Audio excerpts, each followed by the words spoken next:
Kilometre যি ৰাস্তা ৰামেশ্বৰ বৰাৰ পৰা পিৰাগতা ভৰুৱা গাঁও সংযোগী পথলৈকে স্বাধীনতাৰ দিনৰ পৰাই দেখিছোঁ একেবাৰে অৱস্থা বৰ কাহিল। তিয়ক সমষ্টিত থাকি আমি আমাৰ মাননীয় ৰেণুপমা ৰাজখোৱা বাইদেউ আমি কেইবাবাৰো এই ৰাস্তাটো দেখুৱালোঁ। তেওঁ আহিছেও বহুবাৰ এনেকুৱা বোকাপানী গছকি, কিন্তু আজিলৈকে তেওঁ কোনো গুৰুত্ব সহকাৰে আমাৰ এই বৃহত্তৰ জনসাধাৰণে আমাৰ আজি পিৰাগতা হাইস্কুলতে শিক্ষা গ্ৰহণ কৰে, ইত্যাদি ল'ৰা ছোৱালীবোৰ অহা যোৱা কৰে, বৰ কষ্টৰ মাজেদি তেওঁবিলাক যাবলগীয়া হৈছে, কিন্তু তেখেতে কোনো কাণসাৰ নিদিলে। তাৰ বাবে সঁচাকৈ আমি বৰ নিজকে দুৰ্ভগীয়া যেন লাগে। গতিকে আমি ভাবিছোঁ এইবাৰ যাতে আমি যোৰহাট সমষ্টিত অন্তৰ্ভুক্ত হ'লোঁ। গতিকে আমাৰ এই 1 কিলোমিটাৰ যি ৰাস্তা ৰামেশ্বৰ বৰাৰ পৰা পিৰাগতা ভৰুৱা গাঁও সংযোগী পথলৈকে এই যাতায়াতৰ এই ছাত্ৰ ছাত্ৰীৰ পৰা আদি কৰি জনসাধাৰণে ইত্যাদি অহা যোৱা কৰি থাকে। এই ৰাস্তাকণ যাতে আমাক মাননীয় যোৰহাট বিধানসভাৰ সমষ্টিৰ বিধায়ক দেৱে আমাৰ এই ৰাস্তাটো অতি সোনকালে নিৰ্মাণ কৰি আমাৰ এই ৰাইজৰ সুবিধাৰ্থে অৰ্থাৎ শিক্ষাৰ্থীসকলৰ বিশেষ সুবিধাৰ কাৰণে এটা সুব্যৱস্থা কৰি দিব বুলি মই আশা কৰিছোঁ। এনেকুৱা এজাক বৰষুণ দিলে আৰু গাঁৱৰ ৰাস্তাত পানী হ'ব, স্কুল যোৱা, অফিচলৈ যোৱা, কাৰ্যালয়লৈ যোৱা সকলোৰে মানুহৰ অসুবিধা হয়।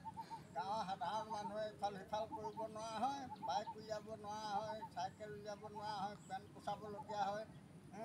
ইমান দুৰ্ভোগ ভুগিবলগীয়া হৈছে আমি এই ৰাস্তাডোখৰৰ কাৰণে।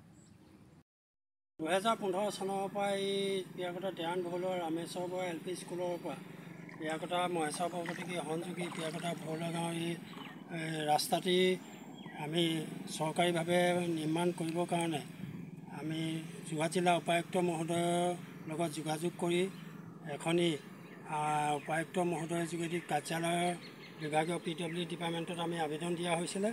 উক্ত আবেদনৰ ভিত্তিত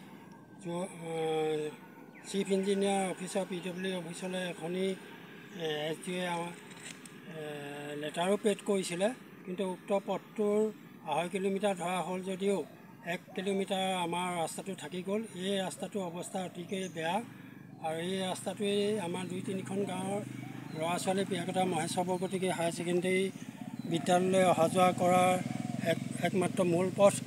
এজাক বৰষুণ দিলেই বাৰিষা পানীয়ে বুৰি পৰে। গতিকে উক্ত পথটি গত চৰকাৰৰ দিনত তিয়ক সমষ্টি পুৰণা তিয়ক সমষ্টি বিধানসভাৰ অন্তৰ্গত আমি তেতিয়াও বহুবাৰ এইটো চেষ্টা কৰা হৈছিলে। এই ৰাস্তাটো আঁচনিত অন্তৰ্ভুক্ত নহ'লে বৰ্তমান আমাৰ যোৰহাট সমষ্টি MLA মাননীয় বিধায়ক মহোদয়কো আমি নিবেদন দিয়া হৈছে। তেখেতে ইতিমধ্যে আমাক আশ্বাসো দিছে বাৰু। গতিকে আমাৰ সময় অতি কম হৈছে। গতিকে উক্ত পথটি কামটো আমাৰ বিভাগীয় কৰ্তৃপক্ষ কৰি দিবৰ কাৰণে আমি এটা বিনম্ৰ অনুৰোধ জনাইছোঁ।